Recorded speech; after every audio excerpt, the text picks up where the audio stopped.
Hey everyone, and welcome to episode 114. 114 of the Custom Apparel Shirts podcast. My name is Mark Stevenson. And this is Mark Vila, and today we're here to talk to you about how to raise your prices. Yeah, and we picked that title specifically because half of you are drooling right now. Yeah. And half of you are aghast that we might suggest that you may one day want to raise your prices. Yeah. So we're going to talk about all Yeah, that. and then a few people would have already skipped this episode if they weren't driving and couldn't unlock their phone. So don't do it yet, because this is an opportunity for you to make some more money. Yeah. And by raising your prices. And we'll start the podcast off to say that it's brought to you by ColDesi, where we both work. We both work at ColDesi. And one of the things that we do, which is the reason for this podcast, is we talk to a lot of small business owners. If you are a first-time listener here, or a new listener, we are constantly talking to small business owners, whether it's our collectively as a company. So our sales team, our technicians, our trainers, and the folks in the marketing department and online. And one of the things that oftentimes people struggle with is making enough money, especially while they're learning their business and trying to figure out how to get this thing off the ground. Yeah. So hopefully it's something that can help you out. Yeah, and you know, one thing that we've run into as well is I'm always amazed at what an emotional issue pricing is. Mm-hmm. You know, you'd think, and I mean, you guys out there know what I'm talking about, that it's not just, you know, you're not calculating what your price might be. You know, it's like a personal thing for a lot of small businesses, especially if you're a home-based business and you're doing something creative, doing something you love, just getting started. A good percentage of you are really heavily influenced in your pricing by how you personally feel about money. Yeah. And like a lot of people that I talk to really don't think that they should make that much money. They feel bad when they make a lot of money. Yeah. That is not me. I feel better. You know, so you've probably got some emotional, I'm going to call it like barriers to making money that is related to how much money it's okay for you to make, doing what you're doing, about feeling bad when you think you're charging too much, even though you don't know why you think you're charging too much. And on the other side, there's some of you that shouldn't be charging that much. Yeah, there's a limit. It's a pride thing. Like, I did this, I spent all this time, you know, it's worth, you know, it's a $50 t-shirt because of what I put into it. That doesn't matter. Yeah, right? So we're going to talk about really how to raise your prices, but there's a level of balance here on knowing how to raise prices to the point where you are optimizing your business for what you want to do, making the right amount of money for the right amount of time you're putting in it. And you mentioned about how you feel about money, and the reason I think that it is time is your time is one of the harder things to make money on. Okay. Right. So one of the things are, you know, somebody say just buys pens like this. Okay. Right. And they go ahead and they buy a bunch of pens, and then they take the pens and they put them in a store, and then they sell them to people who walk into the store. Okay. And they make an extra 20% from what they paid for it, or 30% from what they paid for it. Fair. They don't. There's not time involved in that really for them, for this type of a transaction. So they bring it in, they sell it. They bring it in, they sell it. There's no time. It's easy to just say, you can calculate all the reasons why you charge that much. Well, I have to make a profit. It costs time in the store. Sometimes when I order pens, they're all broken, so I have to account for some sort of loss. Sometimes people steal them. They're shrinkage. Percentage of your display space. Yeah, there's all this stuff. But other times you have somebody who is, I don't know, some sort of a metal forger who makes metal pens and fills the ink, and it costs them nothing to make it. Yeah. But it took them hours to make this pen, right, and it becomes this $100 pen. You guys are selling that type of a product. A hat costs you $2. How could you possibly sell it for $30? Yeah. That's a good it's point. all your time, and it's all your investment, and it's everything you learned. And that's kind of the point behind this, is that I embroidered some hats this week. Okay. And man, I can just think of the amount of hours that I've spent over the years just trying to be able to learn how to do that. Yes. It's not just easy. You walk in and anybody can do it. So you deserve some money for being able to know how to do that, Yeah. and for having some equipment. But see, now you're at this, you're attaching a moral value to your time by saying that you deserve to get paid because you worked that hard. Yeah. Well, if somebody could buy the same hat for $2 and you're charging $30, then that's just not true. Then you just should have made the decision not to spend that time because it's not going to be worth it financially. Yeah. Well, and they can't buy the same hat for $2 because you've got to take 10 cents worth of stitches. Yes. And put it on that hat in the shape of a logo. Sure. And it's got to look amazing. Yep. So and all of that is worth a lot of money. Yeah. So how do we do it? Okay, so I have no idea. You've told a story before, I believe. Yeah, about and this is really kind of about the perception of pricing, and the impact of how you price your work on your life, right? Especially if you're a one-person business, this is your sole gig. Told the story before. There was a gentleman in a pretty rural area up in the Midwest who had purchased a digital DFX printer. And we didn't hear from him. Like, he went through training and he was making sure it's okay. And we didn't hear from him for probably 4 months after he bought the printer. And then he started complaining about not being able to make enough money. And he was in the Facebook groups and he was calling support and complaining it was too expensive, it was taking too long, and he was basically going out of business. So I reached out to him and we spent a little bit of time on the phone, and we talked about his business and his marketing and everything for a half an hour before we landed on the idea that he had purchased the system wanting to make t-shirts in his immediate area, which was very small, and there was a screen printer in the area that was charging $8 a shirt. So he was charging $8 a shirt. And we did the math between the lease payment and the cost of the easy peel paper and the cost of the t-shirts that he was doing, and his costs were more than $8 a month.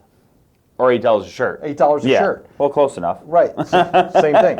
So basically the more orders he got, the more out of business he got. Yeah. Right? So that's what he was doing. He didn't feel like he deserved more, or he didn't take a rational look at his pricing model. He never looked at, what his pricing was compared to his competition, and he never explored the idea that he could raise his pricing. Yeah. He was sure that he couldn't. Yeah. Because you could buy shirts somewhere in the world for $8. Yeah. That he could not charge any more than that. You can buy anything anywhere for 5 times what you're paying for it now, and 5 times cheaper than what you're paying for it. Absolutely It doesn't true. matter what it is. It doesn't matter what it is. And I know you feel bad when it's the exact same product sometimes, right? Like you just bought, and I got a water bottle here, When I buy them at Publix, it's like $6. That's a grocery store around here. When I buy them at Costco, which is another larger store, it's like $3. And I'm like, it's a bottle of water. Yeah. And there's no real difference. But the Publix is a whole heck of a lot more convenient. I go there, it's right around the corner from my house. It costs twice as much money, but they don't have a massive location and an annoying process to get through to purchase things. Yeah. So you've got to, just because that guy his competition was selling the shirts for $8 doesn't mean that his shirts are worth $8. And this is an extreme example of the impact that pricing things incorrectly can have on your business. He was literally going out of business because he wasn't charging and enough. not even realizing it. Did not even know. Because you're not factoring in because you bought the paper here and then you bought this here and then, and all of a sudden it feels like you've got money coming in, and then finally when the money goes to go out again, you're negative, but you're also putting it on a credit card. You maybe aren't doing your math all on there, and everything else you're spending it on. Yeah, so it'll take you 4 months to realize that you're going broke. Now, the other side is true though too. In spite of convenience, pricing stuff too high can be tricky. Yeah. You know, a lot of, so for example, if your pricing isn't matching your market, like if you take the $8 shirt on the cheap side, if you tried to sell an $8 shirt in a really nice men's clothing store, I just imagine that it would not sell as well as it would at Walmart.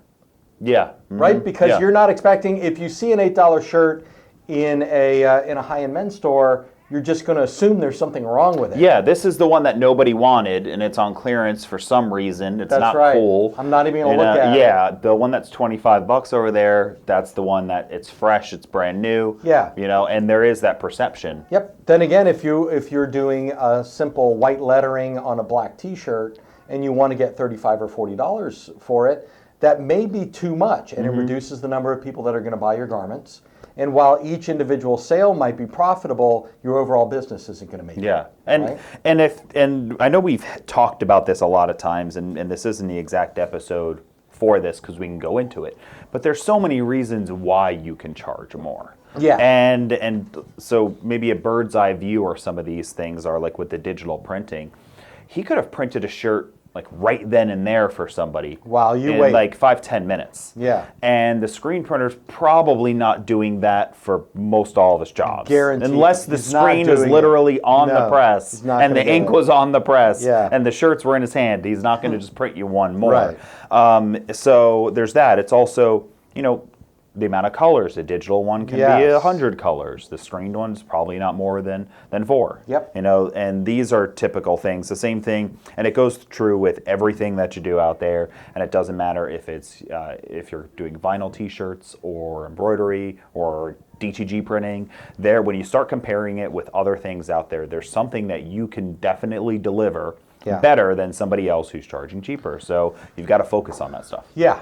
So now I'm going to test you. You had a good question for me. Okay. Right before the show went on the air, and I don't remember what it was. Okay, well, you talked about raising prices. Yes. And then the big question is, how do you know if you're when you're raising them too much? It's a scary thought. Yeah, I get that, and it's easy for me to talk about this because I'm not selling shirts in the market, right? Okay.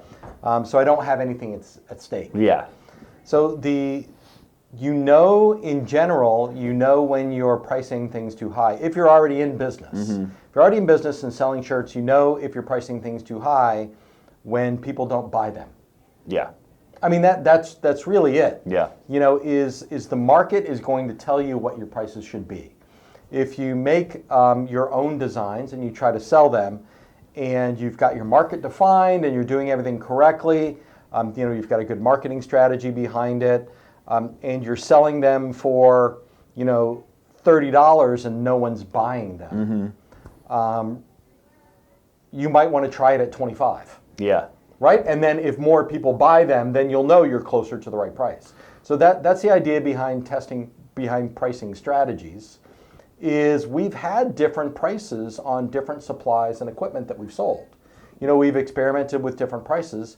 And what we find is sometimes when prices are too low, the number of sales go down, right? Because people don't value them the same way. And when prices are too high, we don't sell enough of them to keep that product here. Yeah, and there's also when prices are too low, you don't profit enough to be able to stay in business and offer a specific level of service that you want to offer. And this is one of the ideas behind testing for pricing is it could be that you have something that you sell for $20 very profitably, and you're happy with it, but it could be that if you sold it for $18, you'd sell 150% more. Yeah, that's the really tricky stuff. This is where it gets tough, because remember, the idea isn't to sell shirts. Yeah. The idea is to make money. Yeah, it's to be profitable, be in business. Yeah. Create something that you could pass on to other people, live the dream, enjoy doing it, not hate doing it. Yep. Not missing everything everything else in life because you're trying to do this just to stay afloat. The opportunity for you is to be able to create something that is the dream, right? Right. And this is part of it. So one of the classic things that happens is somebody starts off as a small business. They're just getting going, and now you're selling shirts for $12. Yep. Right, and just on general, or you're selling embroidered hats for $12, whatever the number is for whatever it is, and you're not making enough money to make this sustainable. Yeah. Okay, so this is where this really is important for you at this point in time. And by the way, if you have not listened to prior episodes on developing your pricing strategy, then what probably happened is you came into the Custom Apparel Startups Facebook group. Yeah. And you said, hey, I'm selling this t-shirt, how much should I charge? Right? And you're going to take a consensus. Yeah. Which I like as a good as a starting point. That's a reason. That's actually much better than driving down the road and seeing a sign for someone that says $8.99 hats, and then you decide to sell hats for $8.99. Absolutely, or doing a Google search for people in your area. Yeah. So yeah. Okay. So at this point in time, this is where you've got to start to go up. And we're going to talk about how you can increase these prices, because you are at the most danger of anybody, is that you're selling shirts that aren't profitable, whether it's in time or it's in actual dollars. So the example you gave earlier, that's in actual dollars. The other's in time, where you start doing the math and you're like, I just paid myself $4 an hour. Yeah, and I mean, I'm just going to ask everyone that's listening to this podcast, please do the math. Yeah. Don't ignore it. Don't assume that because you're selling t-shirts for $20 each, that you're actually making money. Yeah. I don't know. If you don't do your numbers, you don't know what's going on with your business, and if you don't know what's going on with your business, then the likelihood of you failing in business is significantly higher. So let's go ahead and get into maybe testing some strategies of increasing pricing, and then we'll pepper in some more of our thoughts on all this stuff throughout we do it, right? Or salt in. Yeah, Depends on your favorite spices. No, I got blood pressure things, so I'm avoiding the salt. Gotcha. That's a myth. All right, so the first one is actually one of my favorites, because I named it myself. All right. And I named it after one of my favorite books. Yeah, Malcolm Gladwell. Yeah, book. The Tipping Point. If you haven't read it, I highly recommend it.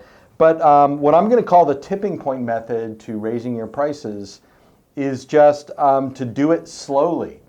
So if you currently sell online or in person, either one actually, try raising your prices by a little bit. And when I'm talking about a little bit, I'm not talking about pennies. I was thinking a penny. Were you? Yeah. Okay. I mean, it'd take a while. Make a difference. It would take a while to get there, but you'd a nail penny it. a minute. Oh, okay, there we go. So what I'm going to suggest is that if you sell shirts for $15, that you try selling them for $16 or $16.50 or $17, and you measure the difference in the sales.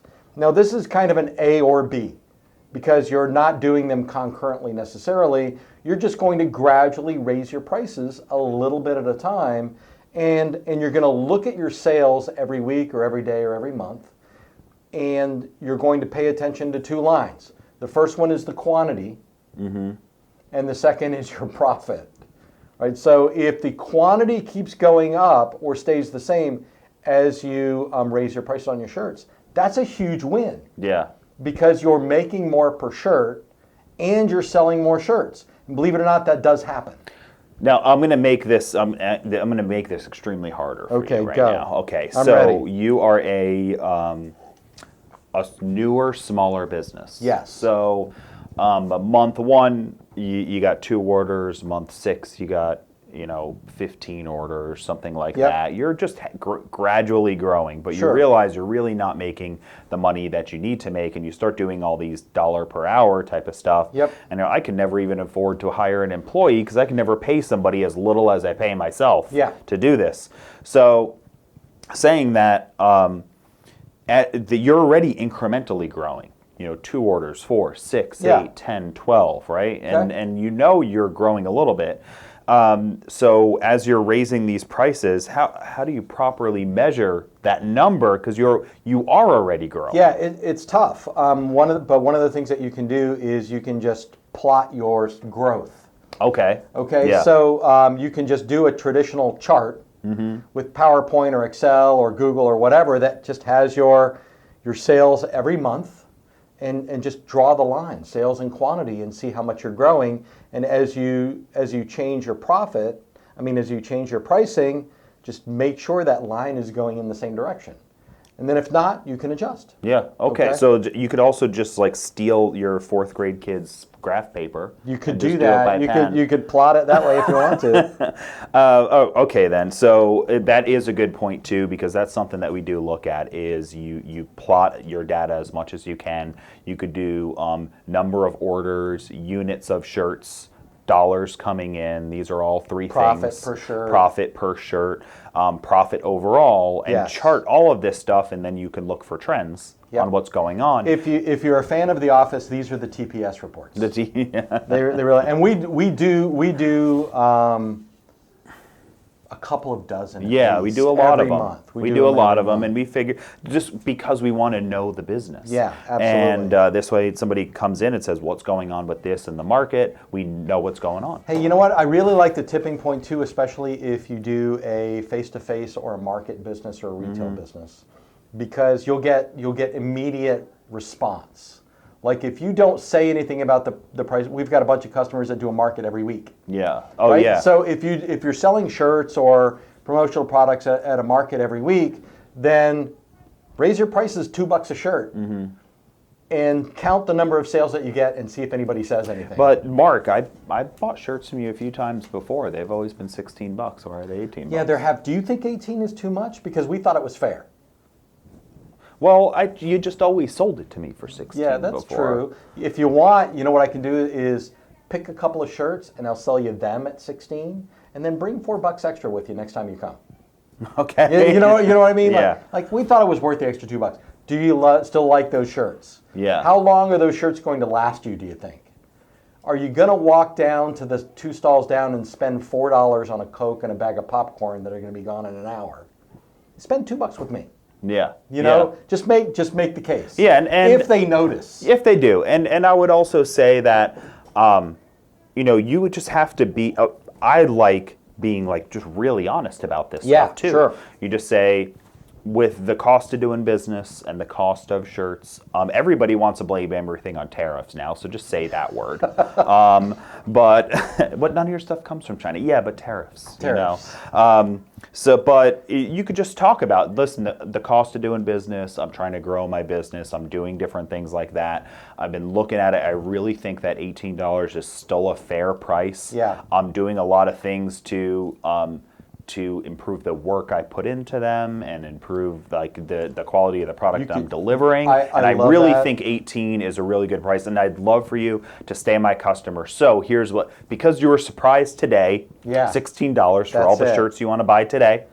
And next time, if you still love them just as much, 18 would be. I've got another good one. Sure. Blame it on your accountant. Okay. So you know what? I met with my accountant, and we took a look at all the numbers, and $18 is the price that I need to start charging for the shirts. That was his advice. Yeah. What do you think? That's really good I too. like that too. I'm not blaming other people. Yeah. Tariffs, Tariffs. My accountant said the tariffs. So that's the good. tipping point. That's the Mark Stevenson tipping point. I like that great. You just continually go up a little bit over some time. Yeah. Get a feel for it. You might lose a customer that isn't panic button mode yet. Yep. Just because you lost one, you're gonna have to use your sales, your salesmanship, and all of these things as you're talking to these people to help retain some of them. And sometimes you offer that discount and tell them next time. So I just want to do a little. And I want you all to do this with me. Just do a little mental math here. Can I use a pen? Yes. Okay.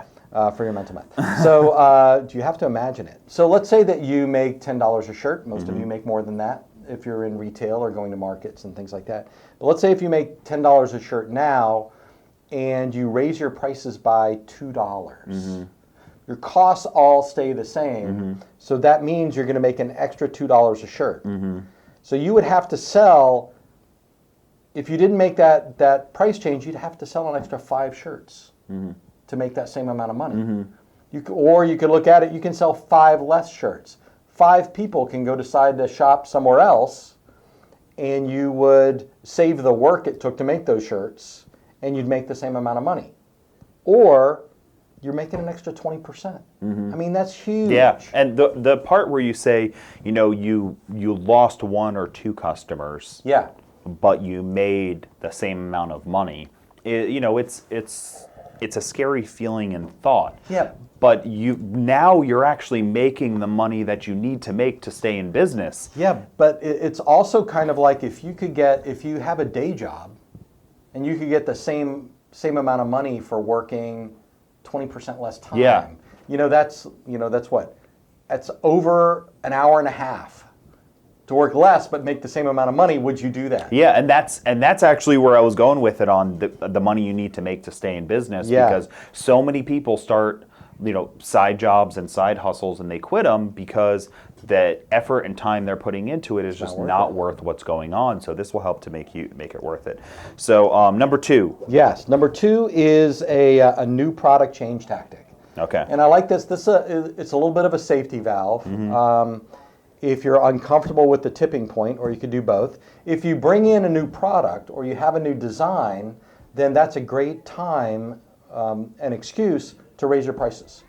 So if you use hats, for example, if you bring in a new kind of hat or have a new, fresher design, you can charge more. Just like in a retail environment, every year, retail clothing shops come out with their new stuff. Their old stuff is a little bit cheaper. The new stuff is a lot more expensive. Yeah. How do you think they got phones to go from being like $50 to $1,500? Yeah, there you go. They make a new one every year and increase the price by $100. That's great. But I'm sure part of it is part of it is the new, and they're raising their price, so, to cover some things. So, with that, you can do this in a few different ways. You can go ahead and find a shirt or a hat or something like that that's similar to what you sell, but maybe is that bump up in quality better? Maybe it's a pre-shrunk shirt, or maybe it's whatever it might be, or just it feels a little softer, or it's a little heavier, whatever it is, and it costs you marginally more, 50 cents more per shirt. But take that 50 cents more per shirt and turn it into $3 more or $4 more per shirt in retail. You actually are delivering a product that is better, and it feels better. It's a real easy excuse to talk about the increase in price. And I like where you put, leave the older ones as is, or don't offer the older ones ever unless somebody is really pushing for it. Let me see if I can still get those for you. Yeah, I like that too, because, and I'll give a plug for Coleman & Company and the Wholesale Apparel. Yeah. There's some good stuff happening there. So you might have the opportunity to get a really good quality shirt, even if it's just a different design, for a great price, and be able to upcharge for it. Just because it's different and new. And this will also tell you that your customers are willing to pay more. If anyone walks into your shop or your market or orders from your online store and they pick a more expensive garment over a less expensive garment, then you should pay attention to that, because they're telling you that they had $20 or $25 to spend on that shirt. Yeah. You're just asking them for 15 or 20. Yeah. They had that extra money. Yeah. They didn't go out and make an extra $10. Willing to spend it. Yeah. We have the complete gamut of apparel to choose from. Mark and I, in regards to just like you guys do too, often. But we've known this industry for years. We know a bunch of people. We can order and pay for shirts, and we can custom design them, all this stuff. I never ever buy the cheapest one that they sell. Yeah. Ever. No. Well, I'm just making noise on my microphone. But this golf polo style shirt is definitely not the cheapest one, and I know the style you're wearing is not the cheapest one. But it's the one that you're willing to pay for the quality that it is. Right. And your customers are going to do that too. So if you're only offering a cheapest option, a way to is to bring in something new. Yep. And charge more for it. And while you're charging more for it, charge more than you would have charged in your old mindset. Yeah. Charge what your new mindset would charge. It's a great opportunity, and then you'll know pretty quickly if no one chooses the $25 shirt, then you'll know that your market and your design, your customer base, where you are, your location, all those things demand a lower price garment. Yeah, and definitely the trap you can get into here is do not give up too quickly, and do not give up without making sure you have a really good pitch for this new product Yeah. that you've got. You've got to sell its features. Apparel all has features, you know. Nobody knows that. You know, Nobody but knows if that. you watch some TV commercials, you hear it all the time. Yeah. You know, on TV commercials, you know, just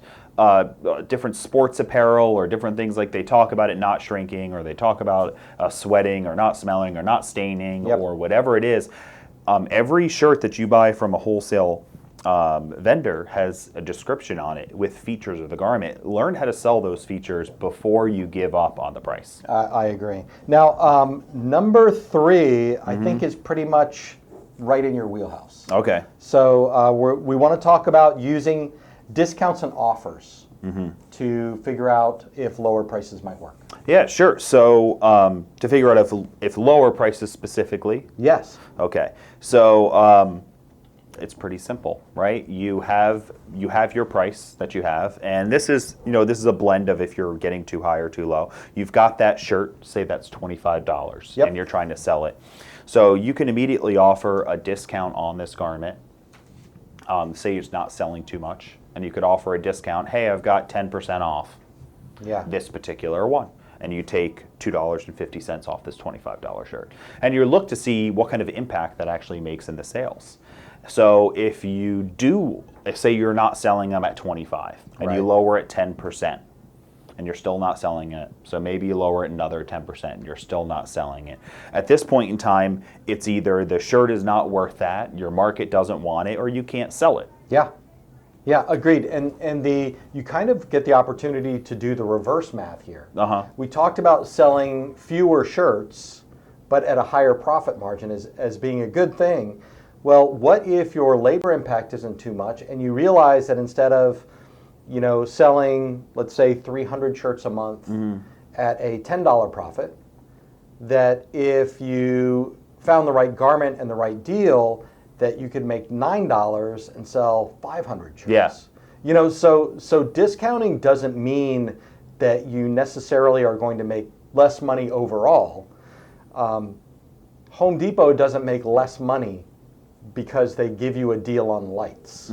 Yeah. It's that same kind of attitude. You could make significantly more by offering a deal on a particular product. Yeah, and this is that balance that we're talking about, of finding that right zone, and why knowing your numbers and charting all this information is really important. Yep. Because you're going to start to realize this, and it's harder when you have less sales to go off of. Yes. So when you've got 10 or 20 orders a month and you're really small, it's harder because your fluctuations in month are going to be, if it's 2 orders, you fluctuated 10% in your orders. Yeah. So you've really got to look at this stuff and figure out a good method. So a method that you can start with in doing this, I think, is kind of using these 3 that we have so far together. You bring in a new apparel and bring in a new piece of apparel, start to sell it, and really get up there in the price.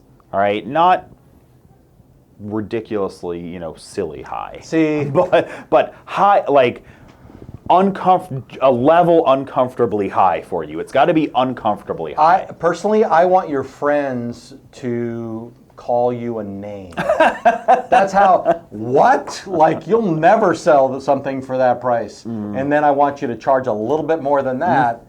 And if no one cusses at you in the store or gives you a bad comment in your chat, then keep raising your price. Yeah. Here's what I want. Yeah. I want all of you to be able to make one shirt a month and make $10,000. Make $10,000. That's the $10,000 shirt. Yeah. But really, when it comes to this stuff, it should be uncomfortably high, because that means you're pushing your limits, and then at that point in time, you can offer it uncomfortably high, and you could offer some discounts. Yeah. To see that is the uncomfortably high price. You have to make sure you actually try to sell it at that price, and do you sell it? Yeah. And if you offer it at a little bit of a discount, does it work? And you're going to have to, if you're selling in person specifically, you're going to have to use some of the other skills you've learned over the course of listening to this podcast, and listen to the communication of this customer and how they're verbally reacting to things and non-verbally reacting. if you want to offer that discount or not. Yes. So you're going to have to figure this out. And remember, you always have to sell the features of your business and the apparel if you want to get that better money for it. Yeah, and I'll also say that you have to already be profitable before you can offer discounts. Yeah. Oh, So yeah. if you don't know your numbers, don't go broke because you're offered 10% to see if this would work. Yeah. Right? You've got to know. You've got to have that flexibility, which means you've had to do one of those first two first. Yeah. Unless you already know you're wildly profitable and you have plenty of room to play with. But really, the reason that we put this in here is because people coupon and discount for a reason. And it's not my favorite strategy, but it is a very popular and successful strategy that might work for your business. You just need to add it to the mix and find out. Yeah, and I agree. It's not something that we don't. If you haven't gotten a Coleman and Company coupon, I mean, nobody really did. Like we have some discounts in the beginning and offers and here every once in a while, but that's not really the strategy. We try to make the prices really fair. Right. We try to have a really good product. We try to deliver. I mean, we've again all the reasons to buy from us are the same reasons to buy from you, just different words. Yeah, I agree. So you had to figure that out. Yep. So number 4 is this is where you get into real marketing. Okay. Yeah. Right? Because you're talking about A/B testing. You show different prices to different users and measure the performance. So talk about how we might do that and how they might do that. We would never do that. We would never do that. We would never do We that. never offer No. 2 different prices. No, I think really what it is when it comes down to this is you're going to start quoting some apparel, and there is strategy to this because you don't want to be selling shirts that have your local high school design on it. And then when one mom comes in, you're like, oh, it's $20. Then the next mom comes in, it's $25. You could start developing a reputation there. Yeah. But we're talking about like custom orders for things that are that when you're looking at these customers as a whole, they're different orders, they're different people, but you know what the strategy is behind it. Yeah. So you could offer a price break that's at a different time, like maybe you offer, hey, for you, I'm going to do a price break after 10 shirts. Right. Kind of an unwritten things. What do you think about that? Well, I think, more what I'm thinking of is I talked to one customer, Keely out in Texas, I think she is, and she does different markets. Okay. So she'll do like a market on Wednesday and a market on Saturday, and she'll go to a different town. $20 at market number 1 and $22 at market number 2. Yeah, okay, yeah. $24 at market number 3. How did we do compared to the last time we did these? Yeah. And I wouldn't feel bad about that at all. No, and it's a different location because it's a different location, it's a different time. It can also be if you're serving 2 slightly different markets or you have a nice email list, you could try sending out an email, 2 different coupons. You could try sending out a new design. One is priced at $25 and one is priced at $27 and see what the response to those are. And this is market testing. Yeah. And this is what I mean about the emotional and moral implications that people have, is I can go to 2 different Walmarts and find different prices. Yeah. I can go to, I live near downtown Tampa. 100% of everything is more expensive than the same things in Plant City. 100%. They're the same things. Yeah. So the grocer in downtown Tampa does not feel bad about charging more. So you should look at this kind of A/B testing for relative performance. You may sell more at $27 than you did at $25. You don't know. Yeah. So you've got to give yourself the opportunity to test however you can. Yeah. And different prices to different users is one way to do that. Yeah, it can be tricky, but it can be really easy when you put it that way. Like you're going to some different markets, just try a different price, try a different sale, try a different thing like that. And you can also do the same thing when you're quoting different jobs as well. So if as you're quoting jobs for say a small business, versus like the school, Yeah. You could try to quote different things to them. It's a different market. It's a different type of people. Yep. And you see how both of those react. And then if it reacts well with one, you can go Try ahead it in and the try other it one. with the other one. Yep, that's true. We've also got number 5 here is to create different versions of your products and offer them at different prices to see which performs better. Mm-hmm. So that's kind of like a new product, Yeah. but maybe there's something just slightly different. Maybe you can try a 10% larger design and charge more, or 2 locations and charge significantly more. It's like the new product strategy to test out new products. Yeah, you can also try, there might be a Portland Company shirt and a Jersey shirt that are really similar shirts. Yeah. But they're different shirts. Right. And they're really similar in cost and similar in weight and similar in style and all these things, but they're 2 different shirts. So you can actually, these are costing you the same, but they're different products, and you could go ahead and just say, the Portland Company one I'm going to charge $3 more for. Yeah. And that's a good test because the product is relatively close to the same. Yeah, and it would be really interesting. I'm interested to hear from you guys if you do that, how successful the more expensive shirts are. Because people will make a decision to buy something more expensive because it's more expensive. Yeah. Because if you charge more, they assume certain things about the product. For sure. And about themselves if they wear it. Yeah, no, definitely. Okay, so, you talked about the email. You had made a note about that. So we've got a few more notes here. These right here are all some different tactics and ways to do it. And then we wrote down some things that are alternative ways to kind of raise your prices, because there's one of previous strategy is just raise your freaking prices. Yeah. Right? It's like you charge $20, you charge $22. You charge $12, you charge $14. You just raise your prices. Whatever it costs, you just raise it. Can I make it simple and say all of you should raise your prices 10% right now? Yeah.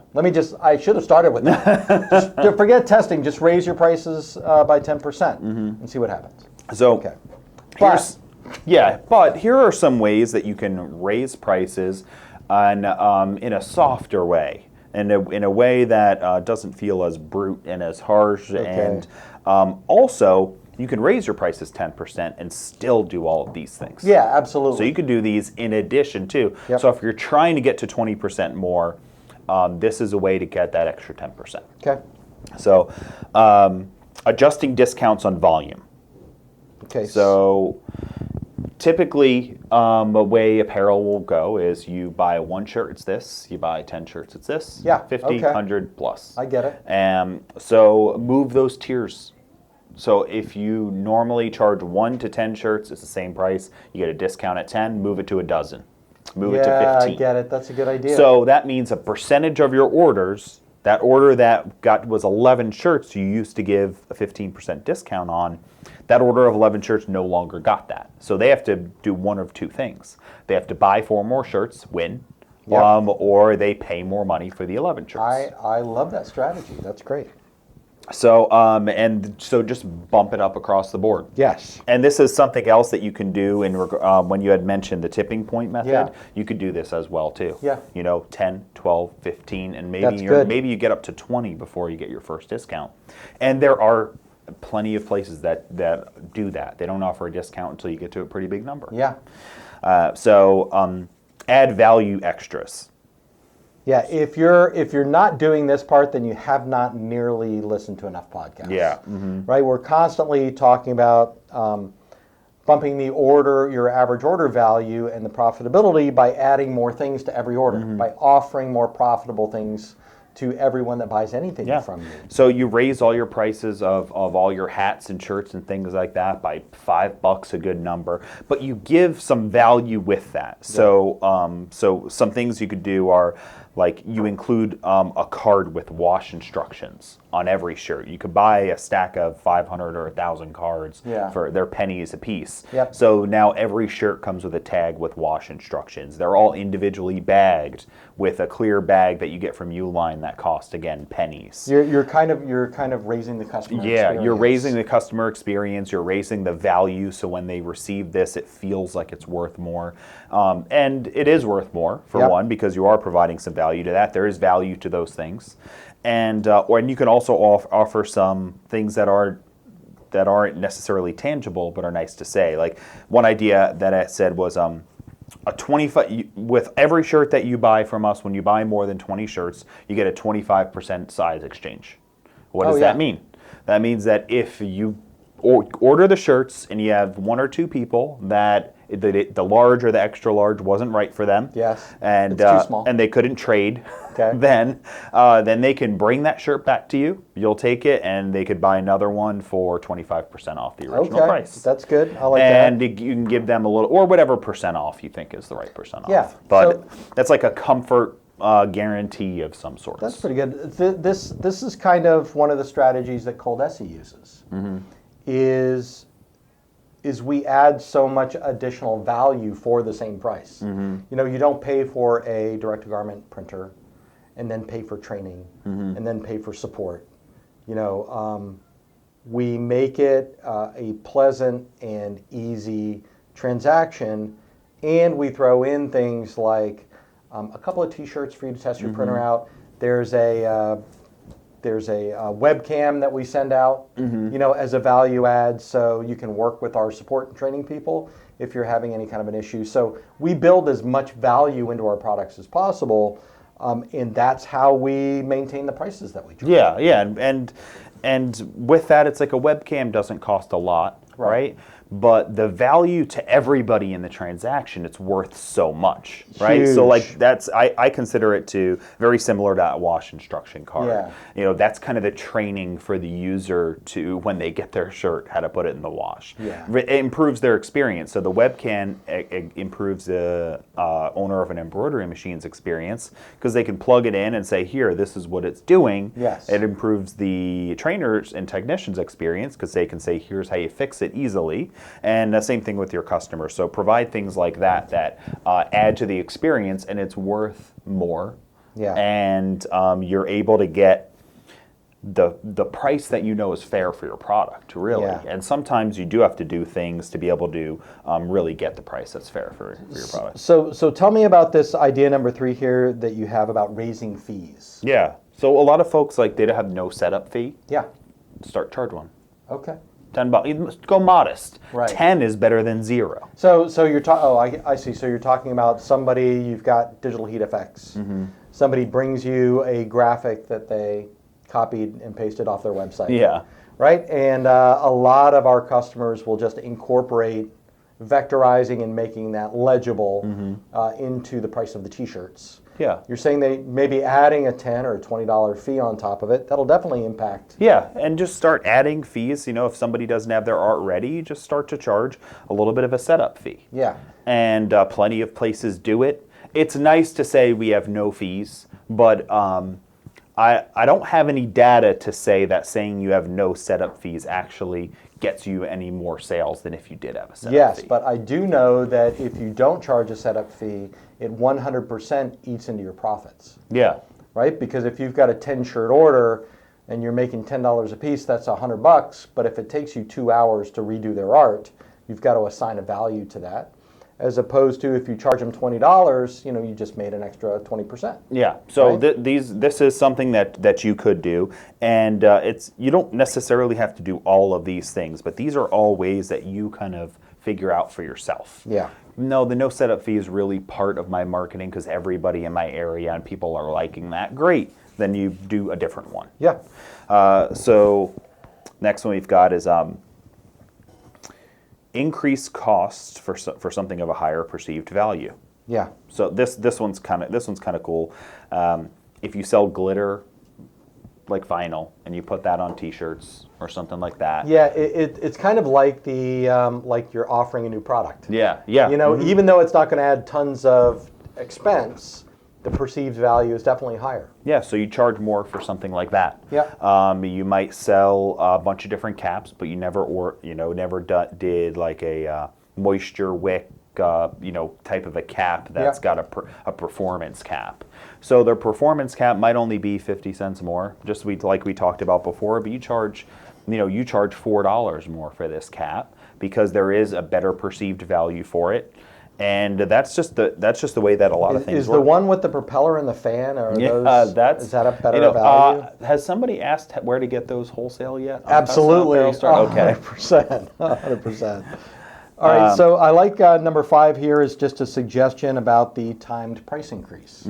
So if you have a goal of raising your prices by 20%, if you have something specific, or if you're like me and would just continually raise your prices forever until people stopped buying stuff. If you've got a goal of 20 or 25% more that you want to charge by the end of the year, then do that slowly. Don't do it all at once. Yeah, and this can especially be for if you've got some regular customers. Yeah. Because you've got some regular customers, and you know, because you've listened to all of this and you've listened to all these podcasts, that you need to raise your prices a bit. You've got to make the right money for your business. So you know you're not ripping them off, because if you don't do this, you're not going to be able to sell them shirts anymore, right? One day, it's going to stop happening. So, but you also know if you hit them with 20% right away, they may give, you might try to do that, and they give you some backlash. They might not. They might just say, oh yeah, I understand my prices go up sometimes. I just raise prices to my customers, especially if it's a business owner. You know, you might just hear that. So then if you get a little bit of backlash, or you realize that this is a really price sensitive customer, then you do 5%. And then you do 5% later on, and you continue with that. Or if you're just really timid, or you're emotionally attached to charging $25 or $15 for a shirt, maybe if your goal is to raise it from 15 to 20, maybe you do it $1 a quarter until it gets to 20. You know, you can do that. Yeah, absolutely. And it can be a softer approach. Don't use any of these things as excuses to not actually do something bold. I prefer you do something bold, but take into all of these things into account as side plans and backup plans and a way to get to that road. It's good. I like that. And this offer faster delivery at a higher price. Talk about that idea of charging more. Yeah, so I a couple different things that I notice on this, right? When I look out in the world and what this means. So there's a place we order some stuff for here, and they have a couple different price bumps for doing things. So they prep all the artwork for what you're ordering first, and they charge. I think they charge like a $5 fee if you want to sign off on it, or something like that, right? So they charge a fee for actually signing off on the artwork. If you just say, no, I don't want to sign off on it, I sent you the artwork, I know it's good, you guys are going to do it right, they charge you less for that. So that's less work for them, but gosh, I really want to approve this stuff. Right? You know, so they charge a little fee for that, and then they charge us another fee for delivering it faster. So they have like levels that they offer it for speed. And if I want my order processed today, then they charge like an extra couple $100. If I want it processed in 3 days, it's gonna. If I want it processed in 4 to 7 days, which is like this big mystery number at the end, which I'm sure, by the way, 7 has never happened. Because I don't pay those fees because I'm not ordering things in a rush. But 7's never happened. 4 is usually there. You know, so that's something. And then it reminds me of something else. Sometimes on Amazon you'll see the free Prime. And then they'll show you like, get it by Wednesday for $5, you know, or something like that. Or they'll say, or it won't be Prime eligible, so it'll say, get it between December 4th and December 17th. Or pay $5 and get it guaranteed by December 4th. Great way to offer something free and then charge. For it. So when it's like, so plenty of times I've ordered the 4th to the 17th, and almost every time it's there on the 4th. Or the 5th. You know, but if you need it during that time and you know it's in a rush, you're going to pay the $5 for the peace of mind. That is a great way to increase your prices on apparel. So what do? You could say 14-day delivery free. You know, priority 7-day delivery. There's a $20 charge for that. Rush 3-day delivery, $80 fee. And you know that 14 days is almost never there. You could just say, you know, 8 to 14 days, and you know that most of the time you're delivering that in 8, and that's your goal anyway. And your goal is really to deliver it in 5, 6, or 7. Right. But what you do is you're giving, for one, you're doing a couple things. You're prioritizing those people who need it in a rush. And you give yourself a reason to do their order first because they paid you for it. Yep. And the second thing is I don't remember. Actually, no, that was it. Yeah. So I like the idea not only of actually making money from this, but actually making customers feel great because you can use it as a giveaway too. Yeah. Say, you know what? I can do this one for you. Yeah. And I'll waive that 3-day fee. Yeah, I do a 7-day priority for all priority customers. I'll waive that for you. You'll get the 7-day for free, or if you want the rush, I could do it for 50. Yep. Stuff like that. So I think the moral of the story of episode 114. Yeah, it's a good number. The moral of the story is you're not charging enough. Yeah. And you should be charging more in 99.9% of the time, and I guarantee that you're not one of the people. You're not one of the 0.1%. Yeah, and you know what's really interesting about this too is we read and hear the stories about the $4 hat and the $9, $8, $5, the $1, the I'll pay you $1 shirt. Right. The number always gets lower, and we always hear these stories. But we do these exercises frequently, where we send out surveys to groups of people. We read surveys done by industry organizations, and other times we work on these small video projects. If you've seen any of our videos over the years, where we talk about this is how much it costs to make a shirt. This is how much you could sell it for. We will just randomly call. We'll just all right, call Atlanta, call Baltimore, and call Kansas City, and find an embroidery shop and ask them how much it would cost for 20 hats. And you don't find them. Most of these places that are good and in business, and you can find them on Google, all the things you're doing because you're listening to this podcast, right? Yeah. You can find them on Google. They have a website. When they answered the phone, they answered it, in a nice way.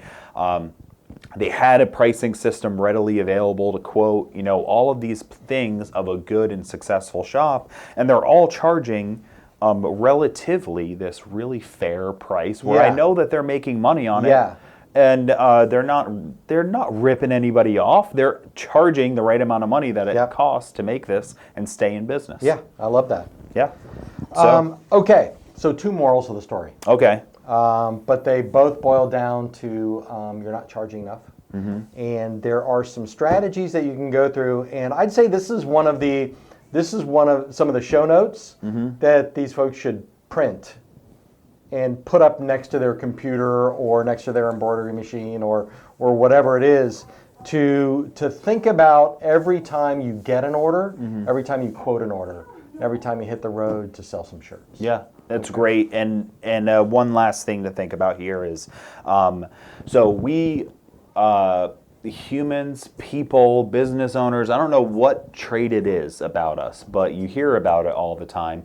You'll listen to the news and you'll say, hear what people are saying about this, or you'll say, the reviews on this company say this, or the reviews on this product say this, or there's places out there charging, $1 for a hat. But really, this is typically like 1 or 2 people. Yeah. Like the reviews on Amazon, a bunch of people are saying that it broke as soon as they got it. Well, how many people? That was like 15. Right. Well, how many reviews are there? 9,000. So and then or just say people on Twitter are blowing up about this thing. Well, how many people? Right. 8? Okay. And then 50 people retweeted it about how many? 40 million, So the same thing is with these prices is that you're going to have somebody come in and say, I can get shirts somewhere for cheaper than this. Yeah. Oh, no, well, mine are digital and 100% cotton. I offer a 25% size guarantee. And I put a card in, all these things. Yeah. They do that too. Yeah. Oh, okay. Okay. Well, and then you never hear about it again, maybe. Yeah. So I'll tell you, I've been in sales a really long time and sold a whole lot of different things. And most of those people, I tell you, most of them are lying to you. Yes, they did not get that absolutely. price. Or they were completely confused Yeah. Which is why we tell you all the time to don't just quote prices over the phone, but write it down and have a system, because people are going to get confused about what the hidden costs are and all things like that. So that's a bunch of stuff. And just being who I am, Yeah. I would have said, that's their going out of business sale. All right, everybody. Thanks for listening to the Custom Apparel Startups podcast. Share it with a friend. This has been Mark Stevenson from ColDesi. And Mark Vila from ColDesi and Coleman & Company. Yeah, you guys. And ColDesiGraphics.com. And yes, you're right. Yeah, there we go. You guys have a great business.